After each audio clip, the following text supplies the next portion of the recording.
Hello one and all, welcome back to the Indian Institute of Studies and Services, where you study, succeed and serve. So dear all, this unit is on the theory of psychoanalysis, which is so very important from the UGC-NET point of view in multiple subjects such as English literature, psychology, as well as for those who are aspiring to become clinical psychologists. Moreover, for those students who want to clear the BA Honours examination of various universities in English, and also for the PG courses, this comes very handy and useful. So, while talking about the theory of psychoanalysis, there is one important figure whom we cannot forget and who is considered to be the father of psychoanalysis. So, who that figure is? Let's talk about him, and yeah, you guessed it right, we are talking about Sigmund Freud and his famous book, The Interpretation of Dreams, and his famous essay, Dora's Secret, based on his real life, his real life study on a real life client or a patient who came up to him who was a teenager, and on his life, so on her life basically. And you can read Dora's Secret if you want to. Also, for those teachers and trainers aspiring for personality development for their students, and the students who are learning personality development, so for them also this unit becomes very important, because there are different types of personalities which we tend to study while reading about personality development. So in the psychoanalytic field, we have the id, ego and superego, as you can see here, as coined by Sigmund Freud. Now, before we go ahead, let me tell you that along with Sigmund Freud, there is someone called Jacques Lacan, who is often associated as well as disassociated with Sigmund Freud. In other words, he is somewhat similar to Sigmund Freud, but he still differs a lot from Sigmund Freud, and the differences are somewhat so very radical, which we will discuss in the next lectures. So, what is id? And then we'll go around to discuss about ego and superego. So, according to Sigmund Freud, it is the very instinctive and the primitive principles of the mind of any person. Or, in other words, it is the wishing principle, the wish fulfillment tendency of any individual. So, when we say that it is the most primitive and the most instinctual part of the human personality, we mean that we can just imagine a little child. When the child needs a toy, he or she will do anything, to achieve that particular toy, from crying to running around to getting agitated and things like that. So it is that principle which sees no rationality, no social decorum, no filial ties, no family norms, no administrative no administrative barriers, no governance, and it is something which just knows the fulfillment. Okay, it just knows the fulfillment of your desires, of your instincts and your impulses. Now, what happens when this id keeps on predominating a personality?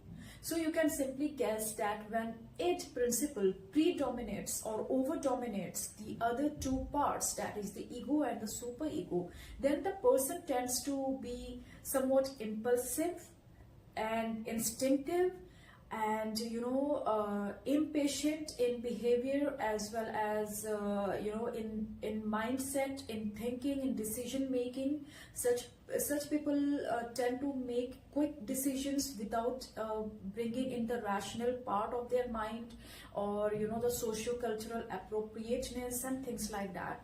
So this is it according to Sigmund Freud.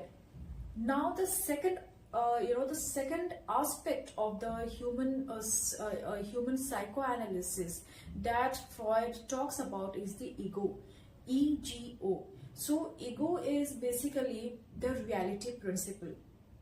So according to Sigmund Freud, the id, ego and the superego needs to be balanced in a person. at least an adult person. Okay, so what is ego? Ego, being the reality principle, talks about the appropriateness of behavior based on the reality of life. The realities of life, such as the family decorum, the socio-cultural norms, the administration and governance, the law and order, and so on and so forth. So ego says that our wish fulfillment, which is brought to us by the id, should be regulated and should be appropriated and situated amongst the relevant and the suitable socio-cultural and political scenario, the family norms, the cultural norms, and the governance and the administration which we are surrounded with. So ego is basically the balancing act. It plays the balancing act between the id, between the id and the superego. What is superego? Superego is the morality principle. It is the conscience which does not allow you to do certain things. If superego starts dominating a person, then the person becomes overthinking. Remember Hamlet, the protagonist, the hero Hamlet in William Shakespeare's play. He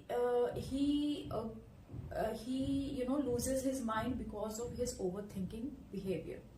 So superego is your conscience. It is the morality principle which regulates your behavior. But if it starts to predominate or over dominate a person's personality, then the person tends to become, or the person becomes vulnerable to fall into passiveness, or passivity. He or she would start lacking the decision-making capacity. Why? Because he or she will start overthinking on every big and small issues or matters in life. Okay. Also, if superego is